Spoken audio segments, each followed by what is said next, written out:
যখন অনেক দিন পর মা কোথাও যায়, তাও আবার 2-3 দিনের জন্য, আর আমাকে পুরো বাড়িতে একা থাকতে হয়, তখন আমি মনে মনে এতটাই খুশি হয়ে যাই যে যাক, এখন বান্ধবীদেরকে নিয়ে এসে অনেক মজা করব, আর মাও কিছু বলবে না।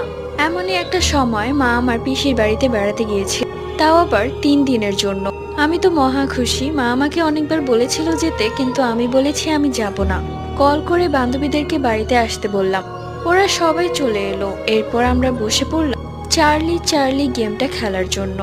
অনেকের মুখে শুনেছি গেমটাতে নাকি সত্যি সত্যি ভূত চলে আসে। এটা কতটুকু সত্য সেটাও যাচাই করা যাবে। প্রথমে আমরা চার্লি চার্লি বলে তাকে ডাকলাম, সঙ্গে সঙ্গে মোমবাতিটা নিভে গেল। কিন্তু ঘরের জানালা, দরজা, এমনকি ফ্যানটাও বন্ধ। পরে যে চলে এসেছে আমরা তার অনুপস্থিতি টের পাচ্ছিলাম। ভয়ে সবাই উঠে পড়লাম খেলা থেকে। সেটা ছিল আমাদের জীবনের সবচেয়ে বড় ভুল। পরদিন বিকেলে আমার 2 বান্ধবী